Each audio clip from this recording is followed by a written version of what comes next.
It's all about making money. So what does it matter when an employee has to stop work after a long and disregarded service? Could asbestos really be a hazard to health? Nonsense. It's been used for many, many years. So why are cancer cases popping up all of a sudden? Yes, that's the crux of the matter, the doctor thought to himself. It was the long-term destruction of the human body. Couldn't they get that into their heads? It was only now that the adverse effects had begun to appear. The doctor read the expression in Morahan's eyes and he recognized it. He knew what kind of thoughts were entering his patient's mind right now. It was the first stage in the long process towards the end. This doesn't mean anything. I'm certainly not about to die.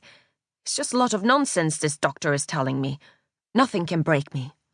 I may have a slight temporary defect in my body, but I'm invincible. I can fight this. An operation? The doctor shook his head.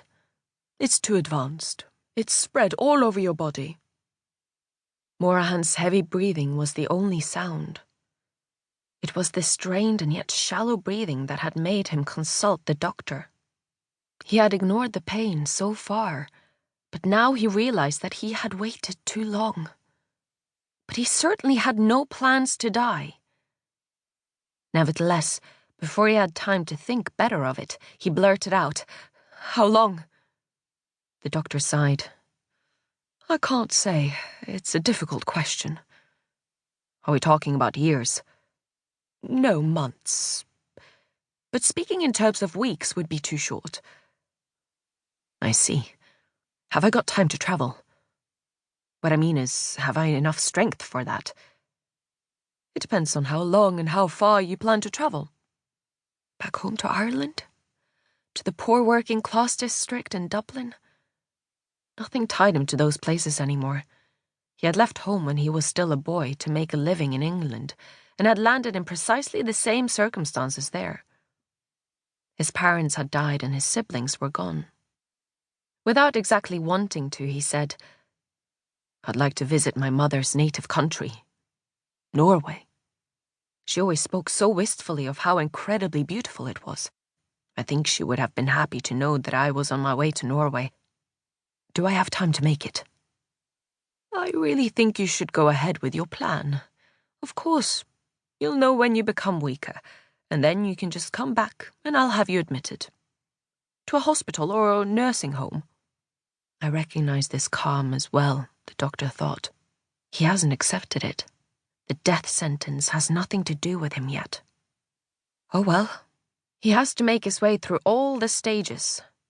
What a shame for such a special person.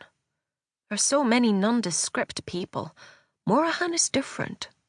Nice to rest one's eyes on. Strong. Indomitable. Morahan walked to the door. "See you." There was that slightly triumphant look. "See you. And you'll be surprised, Doctor, because by then, I'll no longer be sick." Morahan had begun packing. He had bought a new suitcase, not one of the most expensive ones, but it looked really elegant. He packed his shirts and his other clothes, which the laundry had made look so nice and presentable. He had bought a warm sweater because people had told him that Norway could be cold. At the last moment, he had also bought a pair of pajamas, something he had done without over the years. The factory hadn't given him anything extra when he left. He had saved some money, which he now intended to spend. Others would have to pay for his funeral, he thought bitterly, because now he had reached the stage when he could joke about the possibility. But he had certainly not accepted it. Certainly not. It was somebody else he had in mind when he thought of funerals and such things. Ian Morahan. He didn't know him, the dying Morahan. That was another person. He would survive. It went without saying. The doctor would also have recognized his dual attitude. He carefully placed an old letter in his suitcase. His mother had given it to him.